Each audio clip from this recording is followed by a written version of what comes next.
Okay म सुरु गर्छु। मेरो आज धेरै छैन, अलिकति मात्रै छ। लास्ट टाइम चाहिँ तपाईलाई मैले अलिकति थ्योरेटिकल डेटाको बारेमा चाहिँ भनेको थिएँ, डेटा कलेक्सन्सको बारेमा चाहिँ भनेको थिएँ। त्यहीँबाट फेरि मैले सुरु गर्छु। त्यहीबाट मैले फेरि चाहिँ सुरु गर्छु है। अलिकति निचा गर्न। डेटा कलेक्सन्सबाट छोडिदियो।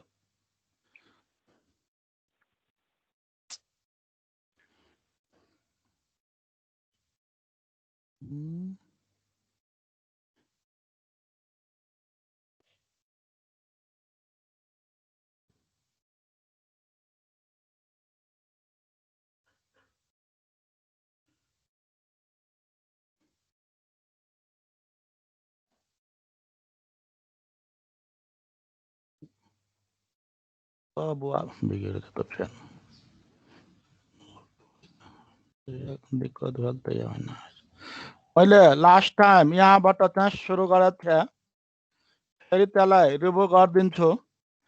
यो थ्योरेटिकल क्वेसन्समा सोधिराखेको हुन्छ है, यसको नोट बनाउनु होला। मैले सबै यहाँ गाइडलाइन चाहिँ दिइदिएको छु। पहिले डेटा चाहिँ केलाई चाहिँ भन्ने, many informations, many objects, that is set of numbers, group of persons, many objects is called data. So many informations is called data. There are two types of data on the basis of collection procedures. First one is primary data, second one is secondary data. How you define primary data? It is a fresh data, it is a unused data, it is first-hand data. That is, this data is collected by themselves by the enumerators. And how you collect the primary data? These are the main methods of collecting the primary data. First one is direct personal interview method. Second one is indirect oral interview method. Third one is information through correspondence, mailed questionnaire method. And last one is schedule sent through enumerators. यसलाई अलिकति describe गरिदिनु होला। And what are the steps used in collecting primary data? The first step is planning the study. Planning the study means how you collect the data, how you analyze the data. And for the planning study, in the first steps, you form the questionnaire, preparation of questionnaire, कतिवटा sample study गर्ने, selection of sample, and editing the schedules. And last one, problems involved in collecting the primary data. First one, problems: lack of time and money, transportation facilities, response and non-response, lack of trained manpower. यसलाई अलिकति तपाईले चाहिँ describe गरेर note बनाउनु होला। कहिले theory क्वेशन्समा यो सोधिराखेको हुन्छ। Second one is secondary data. Secondary data is not a fresh data. It is used data. It is second-hand data. That is, this data is collected by the collected sources by the others. Collection first ह्यान्डमा जुन collect गरिसकेको छ त्यहाँबाट यो data चाहिँ तपाईले लिनुहुन्छ। These are the main sources of secondary data: government sources, non-government sources, and international sources. यो क्वेशन्स को आंसर हेर्नु होला। प्राइमरी र सेकेन्डरी डाटाको बिचमा चाहिँ के डिफरेन्स छ यसको पनि डिफाइन गर्ने क्रस सेक्सनल दुईटा भेरिएबल एट ए टाइम जुन स्टडी गर्नुहुन्छ त्यसलाई चाहिँ क्रस सेक्सनल भन्छ जस्तै तपाईको हाइट भयो र वेट भयो टाइम अनुसार जुन डाटा कलेक्सन हुन्छ त्यसलाई टाइम सिरिजको डाटा भन्छ हेर्नु होला future time data and final data त्यसपछि लास्टमा पपुलेसन छ पपुलेसन तपाईले यसलाई सेट थ्योरीमा युनिभर्सल सेट भन्नुहुन्छ सेट थ्योरीमा युनिभर्सल सेट प्रोबेबिलिटीमा यसलाई स्याम्पल स्पेस भन्नुहुन्छ सेट थ्योरीमा युनिभर्सल सेट भन्छ प्रोबेबिलिटीमा स्याम्पल स्पेस स्याम्पलमा स्याम्पलिङमा पपुलेसन भन्नुहुन्छ सपोज यो हाम्रो बडी हो बडीमा थुप्रै सिसी अफ ब्लडको कलेक्सन छ बिरामी हुँदाखेरि पैथोलोजिस्टको यहाँ जानुभयो भने यहाँबाट केही पार्ट अब्टेन गर्छ केही पार्टलाई टेस्ट गरेर तपाईले यो बडीभरि ब्लड्समा सर्टेन डिजिजको जर्म छ कि छैन डिक्लेयर गर्छ मिल्छ पनि यो सानो डाटाबाट ठुलो डाटाको प्रोपर्टीलाई चाहिँ डिक्लेयर गर्छ एप्लाइड लाइफमा यो धेरै बिग पट हो भात पकाउँदाखेरि यसमा थुप्रै बोइल राइसको कलेक्सन छ पाक्यो कि पाकेन यसबाट केही पार्ट्सलाई ड्र गर्नुहुन्छ यसलाई इक्जामिन गरेर यसको प्रोपर्टीलाई डिक्लेयर गर्छु मिल्छ पनि यो दुईटा कन्सेप्ट्सबाट स्याम्पलिङ थ्योरीको चाहिँ डिस्कभर भएको थियो यो ब्लडको पपुलेसन हो यो ब्लडको स्याम्पल हो यो बोइल राइसको पपुलेसन यो बोइल राइसको स्याम्पल हो सो तपाईले पपुलेसनलाई यसरी डिफाइन गर्नुहुन्छ population is the aggregate of any objects population is the aggregates of any objects which is to be very large in sampling theory. There are two types of population. First one is finite population, a population whose objects, whose elements, whose numbers are possible to enumerate. Enumerate means all possible analysis. So finite population means a population whose objects are possible to enumerate is called finite population.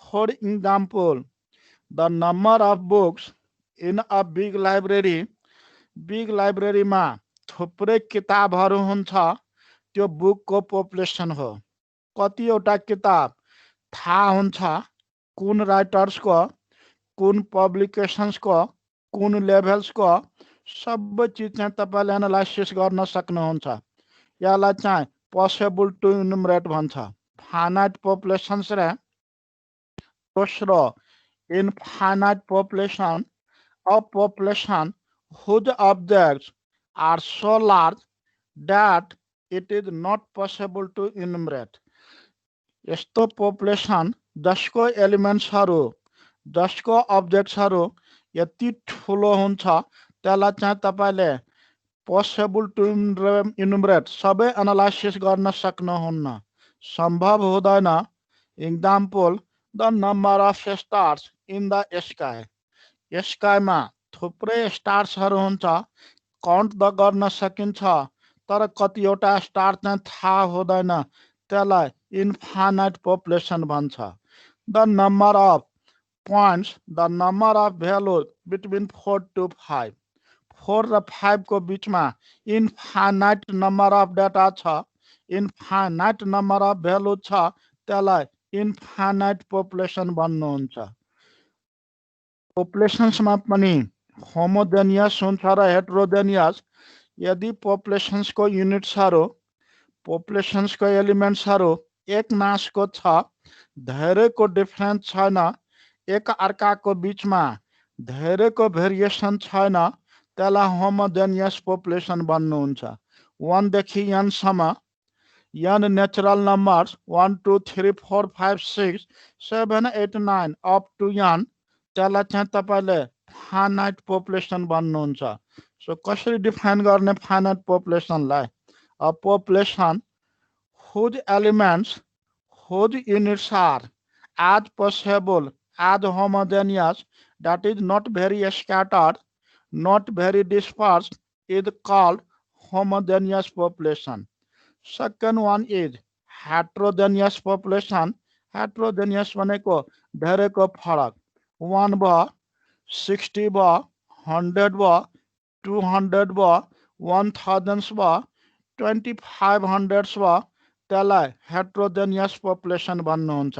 Heterogeneous भनेको यस्तो population जसको युनिट्सहरू एकदम चाहिँ scatter छ, एक अर्काको बिचमा धेरैको फरक छ, धेरैको डिफर छ भने त्यसलाई हेट्रोजेनियस पपुलेसन भन्नुहुन्छ। त्यसपछि पपुलेसन्सको नोटेसन्स रे, notations of a statistical population, पपुलेसन्सलाई क्यापिटल लेटरले चाहिँ डिनोट गर्ने, स्याम्पललाई स्मल लेटरले डिनोट गर्ने। जस्तै यो फर्स्ट युनिट अफ पपुलेसन छ, सेकेन्ड युनिट अफ पपुलेसन छ, थर्ड युनिट अफ पपुलेसन हो, capital n units of population. So let x1 be the first unit of the population, capital X2 be the second unit of the population, capital X3 is the third unit of the population, capital Xn is the capital nth unit of the population. Populations like capital letter ले denote गर्नुहुन्छ। यसको mean लाई चाहिँ के ले denote गर्नुहुन्छ? capital X bar ले denote गर्नुहुन्छ और म्यू ले डिनोट गर्नुहुन्छ, जसलाई हामी पपुलेसन मिन भन्छौं। कसरी अब्टेन गर्ने? सबैलाई सम गर्ने, सबैलाई सम गर्ने, क्यापिटल n ले चाहिँ डिवाइड गर्ने, capital x1 plus capital x2 plus capital x3 plus up to capital xn divided by capital n summation xi upon capital n। यो पपुलेसन्स को भेरिएन्स हो। पपुलेसन्स को भेरिएन्स लाई तपाईले सिग्मा स्क्वायर ले चाहिँ डिनोट गर्नुहुन्छ। त्यसपछि स्याम्पल लाई small x1, small x2, small x3 up to small xn, small x1, small x2, small x3 up to small xn। Sample लाई स्मल लेटर ले, त्यसको मिन लाई स्मल x बार ले डिनोट गर्नुहुन्छ।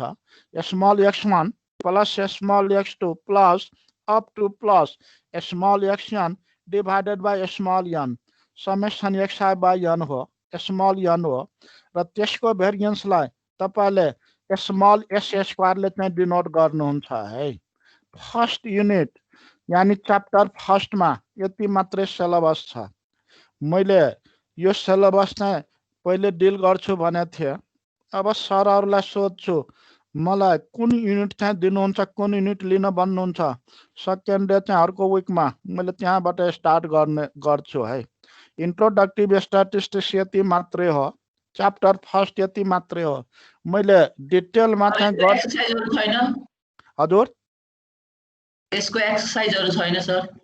यसको एक्सरसाइजहरु के गर्नु पर्दैन, यसको एक्सरसाइजहरु टेबुलेसन्स हो। मैले टेबुलेसन्स चाहिँ एउटा गरिदिएको छु, त्यही अनुसार डाटा लिएर तपाईले चाहिँ टेबुलेसन गर्नु होला। तर तपाईले भनिहाल्नु भयो अर्को दिन चाहिँ मैले कलेक्सन गरेर एक्सरसाइजहरु चाहिँ त्यो टेबुलेसन्स वाला डाटाको चाहिँ एक्सरसाइज चाहिँ 3-4 वटा क्वेशन राखिदिन्छु है। तपाईले भन्नुभयो मैले कलेक्सन गरेर राखिदिए होला, हुन्न है? हजुर हुन्छ सर, हुन्छ। मैले कलेक्सन गरेर राखिदिन्छु, कुनै नयाँ छ भने त्यहाँ भनिदिउँला हैन। खास यसको चाहिँ एउटा मैले जुन ट्याबुलेसन गरिदिएको छु त्यही हो, डेटा चेन्ज हुन्छ, मेथड चाहिँ त्यही हो। तापनि तपाईको प्र्याक्टिसको लागि मैले चाहिँ 4-5 वटा क्वेशन चाहिँ कलेक्सन गरेर राखिदिउँला। अर्को दिन एउटा क्लास मेरो हुन्छ अब दशैं अगाडि, सरहरुले के लिन भन्नुहुन्छ त्यो ल्याउँला। नत्र चाहिँ यहाँले जुन क्वेशन सोध्नुभयो एक्सरसाइजको त्यो टेबुलेसनै वाला डाटाहरुलाई फेरि रिभ्यु गरेर नयाँ डाटाहरु राखेर ट्याबुलेसन गरेर त्यसैमा टाइम बिताउँला। बिदा पछि मैले नयाँ युनिट जे दिनुहुन्छ त्यो चाहिँ लिन्छु है। मेरो यति मात्रै छ च्याप्टर फर्स्ट। सर हाम्रो बिदा हुन्छ कि हुँदैन दशैंको? दशैंको केही दिन त बिदा हुन्छ, 9 दिन त अवश्य बिदा होला। अनि फेरि स्टार्ट हुन्छ? फेरि स्टार्ट हुन्छ है। उसले चाहिँ त्रिभुवन विश्वविद्यालयले चाहिँ तिहार चाहिँ तपाईको चाहिँ दशैं र तिहारको बिचमा चाहिँ नोटिस दिन्छौँ जाँचको लागि, त्यो अनुसार हामी हेर्छौँ भनेछौँ है। अनि सर यो हामीले कलेज गएर बुक ल्याउन मिल्छ कि नै सर? मजाले मिल्छ, किन नमिल्नु। तपाईँले चाहिँ टेलिफोन गरिदिनु होला, तर दिउँसो जानु होला है, बिहान चाहिँ नजानु होला। दिउँसो उहाँहरू हुन्छ, तपाईँले चाहिँ एकचोटि भयो भने कन्ट्याक्ट गरेर बाबु र धिताललाई कन्ट्याक्ट गरेर जानुभयो भने उहाँहरूले टाइम भनिदिन्छ, त्यो टाइम अनुसार जानुभयो भने टाइम ल्याप्स हुँदैन। किन किताब लिन नमिल्ने, मिलिहाल्छ नि। तर अस्ति 2 दिन भएको सर, 2 दिनै फर्केर आयो हामी।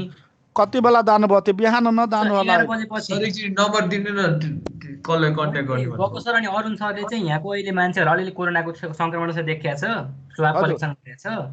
अहिले ताला छ नि त कलेज कर्मचारीले गर्दा। आजदेखि खुल्यो कि आइसक्यो कि आजदेखि। अनि बल्ल चाहिँ अब सन्डेबाट आऊ भन्दै हुनुहुन्थ्यो, अब भोलि जानु पर्यो। तपाईँ चाहिँ दिउँसो जानु होला। तपाईँले मलाई भनिदिनु भएको भए तपाईँहरू त म म्यानेज गरिदिइहाल्थ्यो। अस्तिदेखि सोधिराखेको थिएँ, केही छ भने भन्नुहोस्। भर्खर म थाहा पाउँदैछु। भोलि चाहिँ म पनि जान्छु, एकचोटि भनिदिन्छु। दिउँसोतिर जानुभयो भने हुन्छ, म भनिदिन्छु त्यहाँ है। तर फर्स्ट सेमको बुक फिर्ता दिनुपर्छ होला नि त? पर्दैन, फर्स्ट सेमको पर्दैन फिर्ता दिनु। अहिले नदिनुहोस् न, जे मिलाएर चाहिँ गर्नुहोस् न। तपाईँहरू के फरक पर्छ र? लाइब्रेरी कार्ड चाहिँ बोकेर आऊ है केटा, जुदो लिन आउने हो। तर एकचोटि टेलिफोन गरेर जानु होला है धिताल र बाबुलाई, किनभने कर्मचारीहरू त हो, तपाईँलाई थाहा छ अहिले कोभिड भनेर बस्दैन कि। आयो हाजिरी गरेर जान्छ, कोही आउँदैन भन्छ। कर्मचारी त त्यही हुन्छ, तालाबन्दी रहेछ कि बिचमा कर्मचारीले गरेको। अब आजदेखि खुल्यो, त्यो खोलिसक्यो है। हस्, धन्यवाद है। केटाहरूलाई भनिदिन्छु ल। हस्, धन्यवाद। ओए प्रथम कसरी ल्याउँदा? मेरो त लाइब्रेरी कार्ड यतै छ त सर। मैले मिलाइदिन्छु, चिन्ता नगर्नु। हजुर सर अनि हाम्रो एक्जाम हुने भयो सर? ढुक्क हुन्छ एक्जाम त। इक्जाम त हुन्छ है, तर मोडालिटी कसरी हुन्छ के? त्रिभुवन विश्वविद्यालयले एउटा मोड बनाउँछ यसरी जाँच लिने।